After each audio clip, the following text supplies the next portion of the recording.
पुंडलीकवरदा हरिविठ्ठल श्री ज्ञानदेव तुकाराम सद्गुरु समर्थ त्र्यंबकानंद महाराज की जय। माऊली ज्ञानेश्वर महाराज की जय। जगद्गुरु तुकाराम महाराज की जय। श्री गुरुदेव दत्त। श्री भगवानुवाच ऊर्ध्वमूलमधःशाखम् अश्वत्थं प्रावुरव्ययम् छन्दांसि यस्य पर्णानि यस्तं वेद स वेदवित्। 15व्या अध्यायाचा हा पहिला श्लोक आहे। या श्लोकापासून या अध्यायात काय सांगायचं आहे हे सुरुवात झाली। या अध्यायाची सुरुवात श्री भगवान उवाच म्हणजे भगवंतच बोलतात आणि यांचं बोलणं असं आहे की संपूर्ण अध्यायात कुठेही अर्जुनाचं अर्जुन उवाच नाही, तेच सगळं काही बोललेले आहे।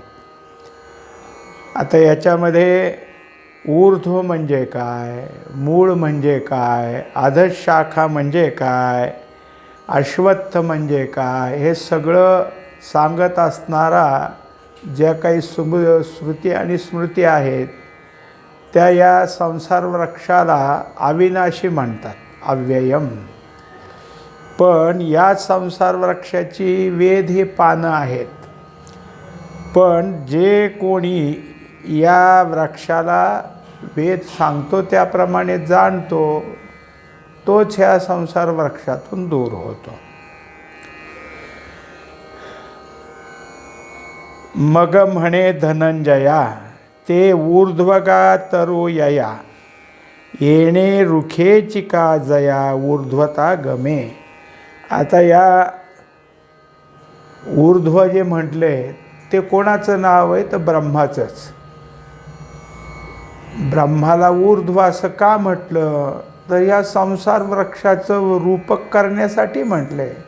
या झाडामुळं त्याचं नाव ऊर्ध्व आलं, तसं काही त्याचं ऊर्ध्व नाव असायचं काहीच कारण नाही। ब्रह्मनाव तरी काय, ते बृहत आहे, सगळ्यात मोठे म्हणून ब्रह्म। ऊर्ध्व का म्हटलं तर या झाडाचं रूपक करत असताना ते झाडात सगळ्या रूपकात वरचं आहे म्हणून ऊर्ध्व असं असणारं की ज्याच्या ठिकाणी या झाडामुळंच ऊर्ध्वता गमे, हे वर आहे असं वाटतं म्हणून ह्याचं नाव ऊर्ध्व झालं। एरवी मध्य ऊर्ध्व अध हे नाही जेथ भेद अद्वयासी एकवद जया ठाई। तर एकंदरीत जे ऊर्ध्व आहे त्या ब्रह्माचंच वर्णन अगोदर सुरू केलं। ते जसं ऊर्ध्व हा शब्द त्याला लागू पडला कशामुळं, संसार वृक्षाच्या रूपकामुळं। आता त्याच्या ठिकाणी वर मधी खाली असा खरा शब्द लागूच पडत नाही, अखंड आहे ते। त्याला वरचा भाग खालचा भाग काही आहे असं काही नाही, हे कोणत्याच प्रकारचे त्याच्या ठिकाणी भेद नाहीत। कसा आहे तो अद्वय आणि एकवद, एकच एक संघ आहे। त्याच्यामुळं वर खाली कसं म्हणायचं।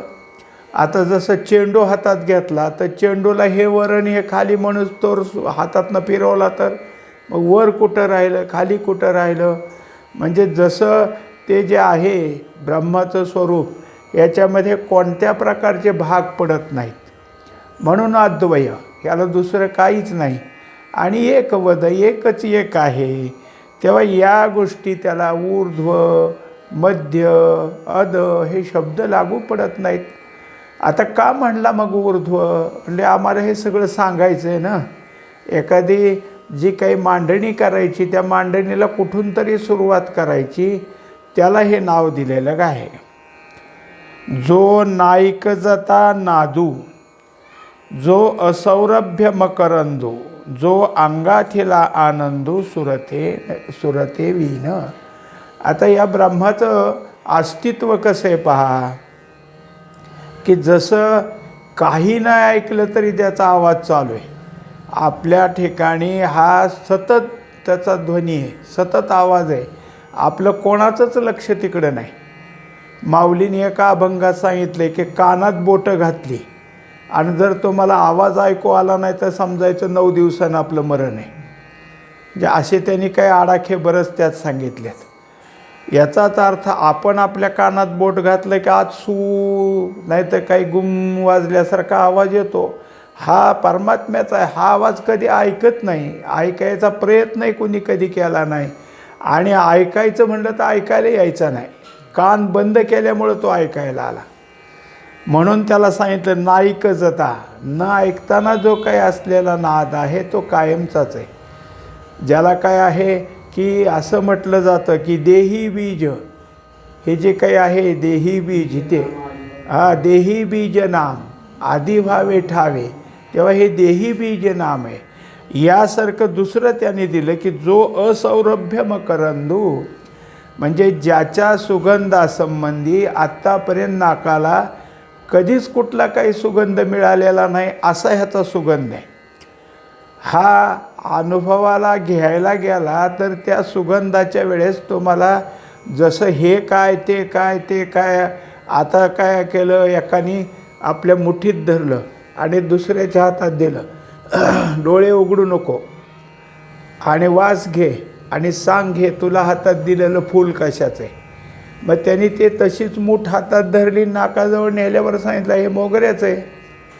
दुसरं दिलं, आता बघ, हे म्हणलं ही जाईचं आहे. जसे तुम्हाला न पाहता सुद्धा वासावून कळेल की हे फूल कशाचं आहे, तसं हा जो सुगंध ह्याला नाकाजवळ नेण्याची गरजच नाही असा असणारा आणि अखंड सुगंध असणारा हा परमात्म्याचा आहे.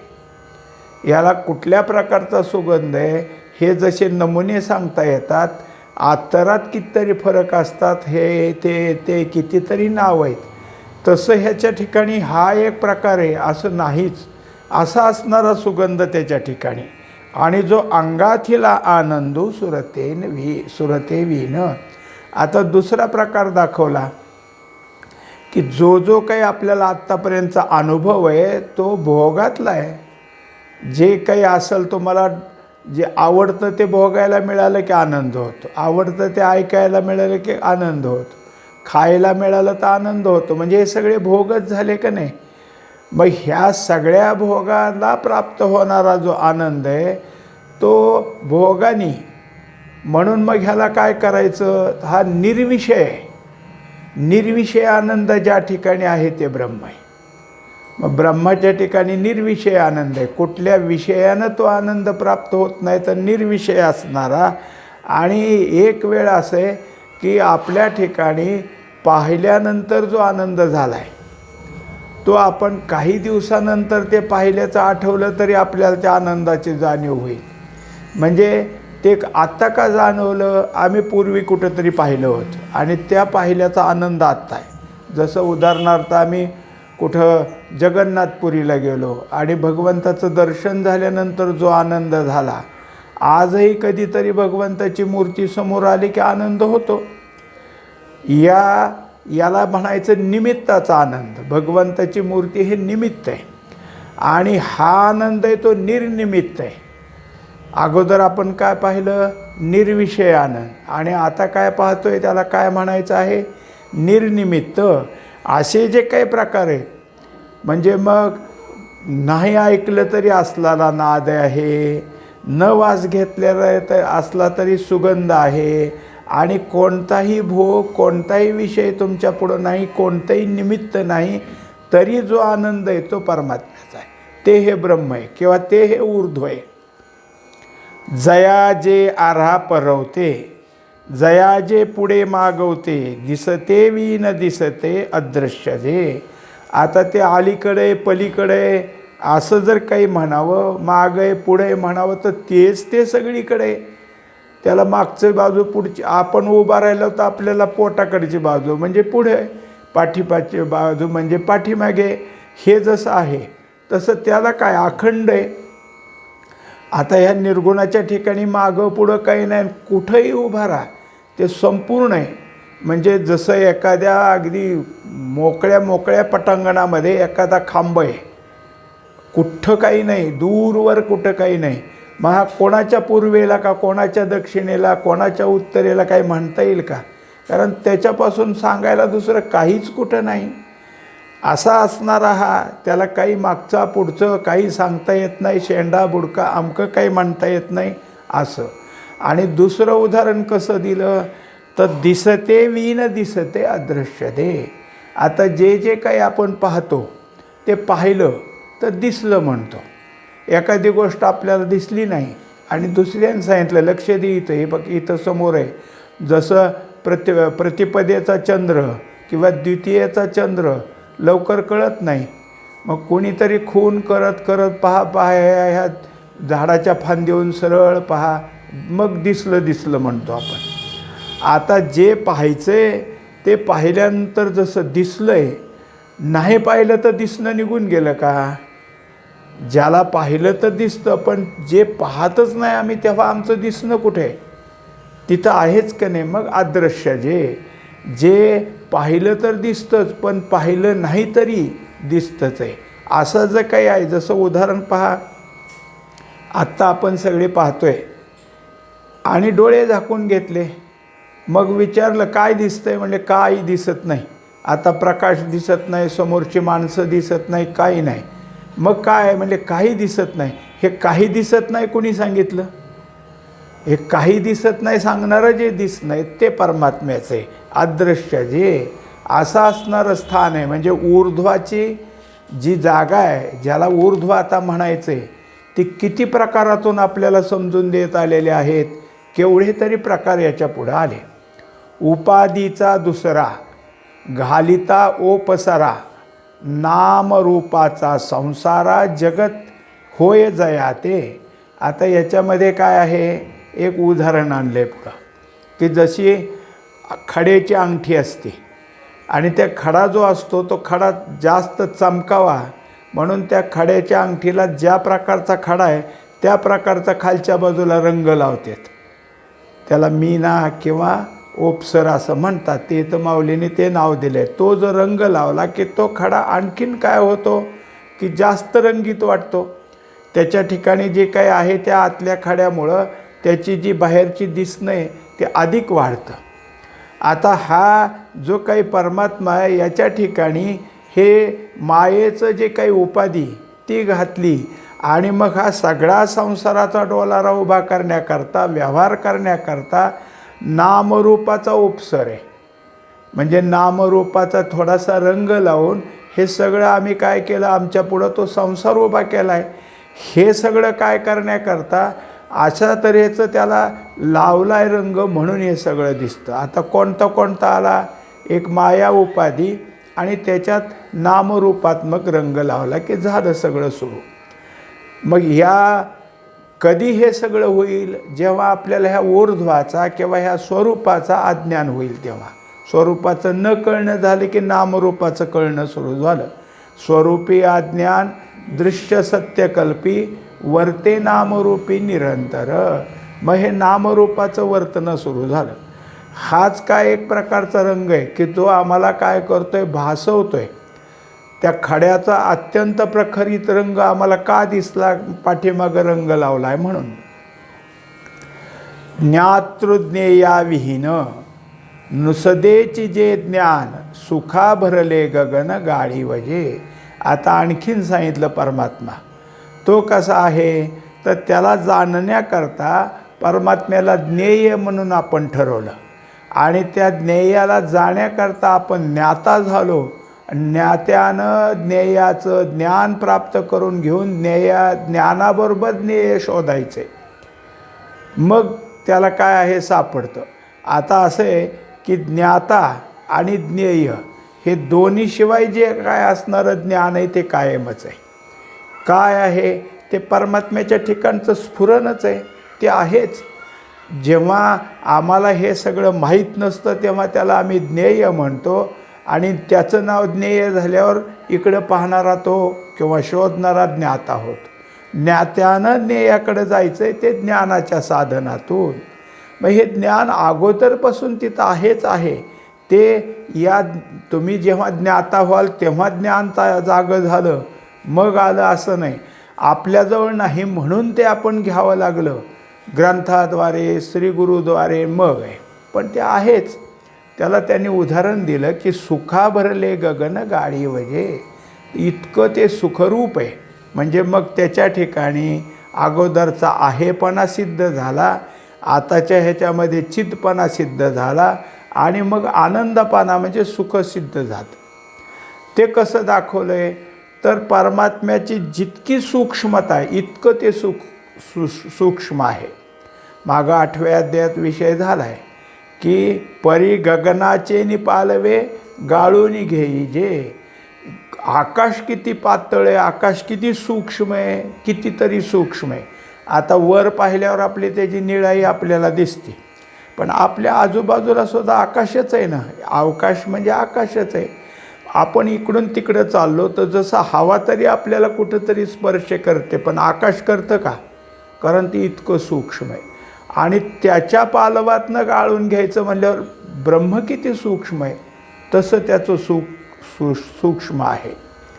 ते जाणण्याकरता ते आहेच, पण ते कायमचं आहे तिथं. आपण कोणी तिथं जाऊन अनुभव घ्यायला लागल्यावर परमात्म्याने सुख आपल्या पुढं टाकलं असं नाही, आहे तेच आहे. जे कार्य ना कारण जया दुजे ना एकपण, आपण या जे आपण आपणची. तेव्हा त्याच्या ठिकाणी हे कोणाचं कार्य असं नाही आणि कोणासाठी कारण आहे असंही नाही. आपण त्याला काय केलं आहे आता की काही गोष्टीसाठी नाव दिले की जसं स्थूल देह केला, मग सूक्ष्मामुळं स्थूल आला. आता सूक्ष्म आणि मग स्थूल का झालं म्हणून कारण मांडलं. नुसतंच कारण कसं मांडावं म्हणून त्याच्या पाठीमागं महाकारण मांडलं. हे काही महाकारण कोणाचं कारणच नाही, पण नुसतं कारण कसं मानावं, कुठंतरी ते आधारित असलं पाहिजे. तसं नाही, कोणाचं कार्य नाही आणि कोणाचं कारण नाही. कोणाबद्दलचं हे बोलणं चाललं आहे सगळं आता ऊर्ध्व हे जे काही ब्रह्म आहे त्याची सगळी माहिती सांगतात. जया दुजे ना एकपण, हे एकटं आहे का दुसरं आहे? दुसरं काय असलं त्याला एक म्हणावं, आणि एक असलं तर दोन होईल. दोन्ही नसल्यावर एकही नाही दोनही नाही. आपण या जे आपण आपणाची, तेव्हा ते स्वतंत्र आहे. त्याच्या आपणपणाला दुसरं काही नाही. एकंदरीत असं असणारं ब्रह्म किंवा ते असणारं ऊर्ध्व हे केवळ आहे. याच्यामुळे हे झाड निर्माण झाले असं म्हणता येत नाही, पण झाडाला कोणाचा तरी आधार दिला पाहिजे ना. एवढं सगळं रूपक मांडायचं म्हणल्यानंतर कुठून आलं, कसं झालं असं काहीच नाही. एखादा मनुष्य आहे आणि तो सांगतो की पहा आता मला एक काय करायचं आहे की अमुक अमुक काय करायचं आहे, त्याची कल्पना सुचली. मग कल्पना जे काही आहे ते कोणाच्या तरी डोक्यातनं यावी लागेल ना. उगीचच कल्पना कशी बाहेर येईल? तसं हे जे काही आहे संसार वृक्ष हे कोणाला तरी चिटकवावं लागेल. आपण म्हणलं की हे सगळं तुम्ही केलं, ही कल्पना कशी सुचली तुम्हाला? म्हणले अमक्या अमक्याने सांगितली.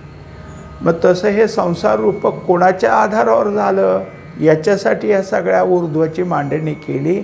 पण ते कोणाचं कार्य नाही, कोणाचं कारण नाही, कोणासाठी एक नाही, कोणासाठी दोन नाही. ते स्वतंत्र असणारं आपण या आपण, स्वतंत्र असं असणारं तेच एक आहे. आणि त्या ब्रह्माचं तो दुसरं नाव आपण, म्हणजे ते एकच आहे. आता त्याच्यामध्ये आपण हा शब्दच असा आहे की किती मावतं त्यात. आपण म्हणल्यावर एकटा का दुसरा का चौथा का पाचवा असं नाही. जेवढे काही तुम्ही असाल सगळ्याला मिळून आपण म्हणता येतं. ऐसे वस्तू जे साचे ते ऊर्ध्वगायया तरुचे, तेथ आर घेणे मुळाचे ते ऐसे असे. याप्रमाणे आता इतक्या ज्या काही ओव्या आपण पाहिल्या, जवळजवळ 5-7 ओव्या दिल्या, ते केवळ ऊर्ध्व म्हणजे ब्रह्म काय आहे हे समजून देण्याकरता एवढ्या दिल्या. असं जे आहे जे आत्ताच्या ओवीत त्याच्याबद्दलची सगळ्या मांडण्या झाल्या, असं जे आहे ते या झाडाचं ऊर्ध्व आहे. आणि मग त्या ऊर्ध्वापासून या मुळ्या किंवा त्याचं मूळ हे कसं अंकुरलं हे आता सांगायचं. म्हणजे ऊर्ध्व सांगून झालं, आता मूळ सांगायचं आहे. पण हे तिथून अंकुरलं आहे. हे कसं अंकुरलं आणि ते मूळ म्हणजे काय या संबंधी आता काय आहे त्याची माहिती आता पुढं देत आहेत. तरी माया ऐसी ख्याती नसतीच तया आथी का वांजेची संतती वानने जैसी. आता जे काही आहे की ज्याच्याबद्दल आता बोलायचं आहे की जिथून हे मूळ तयार झाले त्या मुळाला किंवा त्या अंकुराला काय आहे, कोण, त्याचं काय नाव आहे, तर तिचं नाव माया. माया म्हणजे काय म्हणले काय माहीत नाही पण प्रसिद्ध झाली. माया नावानं प्रसिद्ध झाली. ते काय आहे, कशी आहे, काही त्याचं माहिती सांगता येत नाही. म्हणजे जी नाही ती असं म्हणण्यामध्ये माया आहे. आणि मग तरी माया माया का घेतलं, एवढं सगळं का घेतलं, एक तर ही माया आणली कुठून आणि का घेतली असं जर म्हटलं तर सहज उत्तर द्यावं लागतं आपल्याला. आपलं काय आहे की कोडं सुटावं म्हणून की काही नाही, हे संसार वृक्ष किंवा हे जगत नावाचं कोडं सुटायला माया घेतली. माया म्हणजे काही आहे असं नाही, पण ते घेतल्याशिवाय, जसं गणित करण्याकरता हातचा घेतल्याशिवाय गणित सुटत नाही. मग तो कोणाकडून घेतला आणि कोणाला परत दिला हे जसं तिथं घडत नाही. पण दशकाकडून एककाला हातचा घ्यावा लागतो आणि गणित सुटल्यावर दशकाचा दशकाला द्यायचा, पुन्हा शतकाचा घ्यायचा, दशकातून शतकाला द्यायचा. हे जसं गणिताचं पुढं चाललेलं असतं तसं हे. म्हणून मग काही नाही पण तिची प्रसिद्धी मात्र झाली. अशी असणारी का वांजेची संतती वाणने जैसी. मग आता जशी वांज म्हणजे पुत्र नाही, पण तिच्या मुलाचं जर आपण वर्णन करायला लागलं तर तिला वांज काय शब्द येतो, मग काहीच नाही ना. एक काय आहे दासबोधामध्ये सांगितलं आहे त्याने, रामदास स्वामींनी, की दोघंजण रस्त्याने चाललेले. म्हणले आता आपल्याला रस्ता उरकत नाही, कंटाळा येतो, आपण गोष्ट सांगू. मग तो म्हणला मला काही येत नाही पण तुला येत असलीच सांग. म्हणलं बरं मी सांगतो. मग ह्याने सुरुवात केली. एक होती वांज आणि मग तिला झाला मुलगा. हा म्हणला हां. मग त्या मुलाचं पुढं काय सगळं सांगते हां. आता ह्याने वांजेला मुलगा झाल्या म्हणल्यावर हा म्हणला की सगळी गोष्ट त्या ठिकाणी काय असेल ते असेल. म्हणजे जे सत्यच नाही त्याला हो म्हटलं की सुरू झालं. तसं आहे की जे नाहीच त्याला तुम्ही आहे म्हणता ना, त्याला आहे म्हणून हातात घेता किंवा त्याला समजता, त्याला तुमच्या ठिकाणी काय आहे की पक्केपणा देता. म्हणून हे वांजेची संतती वाणने जैसी. नसतानासुद्धा तिच्या संततीचं वर्णन करणं म्हणजे मग हे जे काही जसं नाहीच नाही तसं हे नाही. तैसी सत ना असत होये जे विचाराचे नाम नस आहे ऐसिया परीची आहे अनादी म्हणती. तेव्हा ह्या मायेबद्दल बोलायचं गेलं तर कशी, मग सत म्हणजे आहेपणा आहे. काहीला आहेपणा आहे असं कसं होईल. आहेपणा जर आहे असं जर झालं म्हणजे आहेपणाने आपण तिला बोललो तर ब्रह्मज्ञानानं तिचा नाश होतोय. जिचं नाव अविद्या आहे त्या अविद्येला विद्या घेतली की अविद्या नाहीशी होती. मग हे सत कशी, म्हणजेच मग तिच्याबद्दलचा सतपणा हा नाहीसा होतो. असत आहे का, असत आहे तर म्हणजे एवढं जगत कसं उभं राहिलं, जगताचा सगळा व्यवहार कसा झाला. जसं एखाद्या घरामध्ये आपण उभा राहिलो, या खोलीतनं त्या खोलीत जाण्याकरता मध्ये चौकट लावलेली, दारं लावलीत, मग तिकडून आपण पलीकडं जातो. म्हणजे भिंतीतनं जा, म्हणजे भिंतीतनं कसं जायचं. मग भिंत खरी का, तर म्हणजे काही दिवसानं पडणारच आहे. म्हणजे हिचा सतपणाही खरा नाही, असतपणा म्हणावं तर आत्ता जाऊ देत नाही. हे दोन्ही आहे. आणि म्हणून ह्याला दुसरं एक नाव आहे. ग्रंथकार असं म्हणतात की सताहून विलक्षण. सत आणि असत याच्यापेक्षा असणारी वेगळी म्हणून विलक्षण आहे. आता त्याच्यात उदाहरण असं दिलं म्हणजे समजूत आपली पक्की करून दिली की सत म्हणा तर तुम्ही जेव्हा विचार कराल, तुमच्याजवळ ज्ञानाचा विचार येईल, ज्ञानाचा विवेक तयार होईल, तेव्हा हिचा सतपणा नाहीत होईल. असत म्हणा मग का म्हणावं लागेल तर जगत सगळे आणि जगत व्यवहाराचा सगळा चालतोय, तरी तिच्या ठिकाणी काय आहे की असतपणा म्हणता येईना. म्हणून मग ऐसिये परीची आहे, पण इतकं आहेपणा तिला दिला. आणि ती आहे कधी? जसं आता आपण कोणी का असे ना, आपण कधी जन्माला आलो ह्याची जन्मतारीख असते. मग त्या जन्मतारखेनुसार आपले जे असणारं वय चालतं. तसं ह्याची जन्मतारीख कधी, म्हणजे कधीच सांगता येणार नाही. म्हणून ती अनादी आहे. जे भवद्रुम बीजिका, जे प्रपंचाची भूमिका विपरीत ज्ञानदीपिका सांचली, जे एकंदरीत ह्या सगळ्या निर्माण झालेला जो संसार वृक्ष आहे, त्या संसार वृक्षाचं दुसरं नाव भवद्रुम. संसार वृक्ष म्हणजे संसार म्हणजे भव, जो सतत काय आहे, बदलत राहतोय असा असणारा हा वृक्ष. आणि त्याची ही बीजिक आहे. कोण? ही माया, जिचंबद्दल आता वर्णन सांगितले, ती त्याचं बियाणं आहे. त्याच्यापासून हे सगळं उभं राहणार आहे, त्याच्यापासून हे सगळं निर्माण होणार आहे. आणि मग जे काही निर्माण झालं त्या वृक्षाला जसं संसार नाव आहे, तसं प्रपंच भूमिका, हे प्रपंच त्याच्या ठिकाणचं नाव आलं. पण हे सगळं उभं राहिलं कशानं? तर विपरीत ज्ञानदीपिका. जे काही विपरीत ज्ञान आहे, म्हणजे जसं ज्ञान असायला पाहिजे ते यथार्थ ज्ञान नाही, जे समजायला पाहिजे ते ज्ञान नाही. बरं, नसलं तर नसलं, पण उलटं समजतंय ना, हे त्या ज्ञानाचं विशेषत्व आहे. की जर नसलं तर ठीक आहे, ज्ञान नसेल तर समोरचं काही कळायचं तर नाही, पण हे नुसतं कळणं नाही, उलटं कळतं आहे, विपरीत. मग हे जे काही दाखवणं आहे, हे जे कळणं आहे, त्याला दीपिका असं नाव दिलं. हेच कळणं ह्या मायेचं आहेपणा आहे. हे विपरीत कळणं म्हणजे संसाराचा आहेपणा आहे. विपरीत कळण्यातून संसाराचा जो व्यवहार होतो तो त्याच्या जन्मातून आहे. कोणत्या? विपरीत ज्ञानाच्या जन्मातून. विपरीत ज्ञान याला आहेपणा देतं. मग ज्ञानाला विपरीत कोण करतं? ज्ञानाला जे काही अन्यथा केलं ते कोणी केलं? ते मायेनेच केलं. तिच्या ठिकाणी हीच करामत आहे की आहे ह्या ज्ञानाला ती काय करणार आहे की नाहीपणात घालणार आहे. जसं त्या मायेनं परमात्म्याला अशी एक विनंती केली की तुझी फक्त सत्ता दे मला, आणि मग तुझ्या ज्ञानावर मी सगळा व्यवहार करते.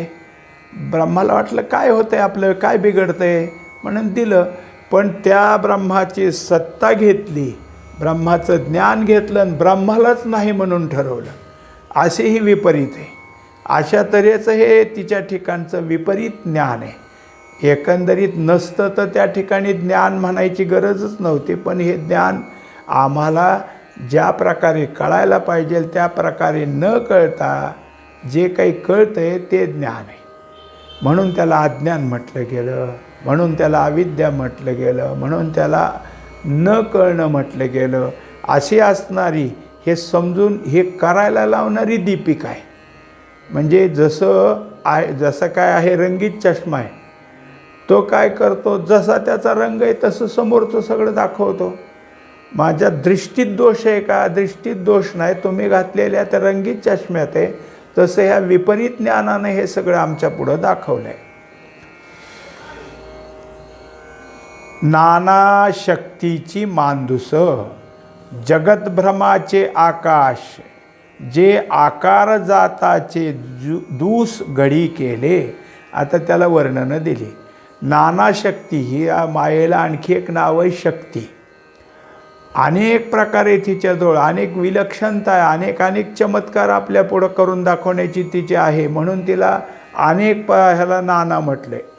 किंवा ही शक्तीच आहे की ज्या शक्तीच्या ठिकाणी अनेक प्रकार असणारी ही पेटी, म्हणजे पेटीत जसं काहीही भरलेलं असावं तसं सगळं भरलेलं आहे. आणि जगतभ्रमाचे आकाश, म्हणजे जे काही आकाश आहे, आणि आकाश असूनसुद्धा मेघ आले की आकाश झाकलं जातं, तसं हे जगत हे एक प्रकारचं ढगच आहेत आणि त्याने हे झाकून टाकलेलं आहे. जे आकार जाताचे दूस घडी केले. तेव्हा एकंदरीत हे सगळे जे आकार आहेत ते आकार, त्याला एक दूस म्हणजे वस्त्र, वस्त्राची घडी केल्यावर जसं काय आहे की आपल्याला त्या ठिकाणच्या त्या घडीमुळे किती लांब रुंद होते हे कळत नाही, तसं असणारं हे सगळं स्वरूप ह्या मायेचं आहे. आता आत्तापर्यंत आपण ऊर्ध्व पाहिलं, आता पाहत आहोत ते मूळ. मग मुळाचं वर्णन आल्यानंतर मग ह्या वृक्षाला कशी सुरुवात झाली हे सांगायचं आहे. पुंडलिक वरदार विठ्ठल श्री ज्ञानदेव तुकाराम सद्गुरु समर्थ त्र्यंबकानंद महाराज की जय. बोली ज्ञानेश्वर महाराज की जय. जगद्गुरु तुकाराम महाराज की जय. श्री गुरुदेव दत्त.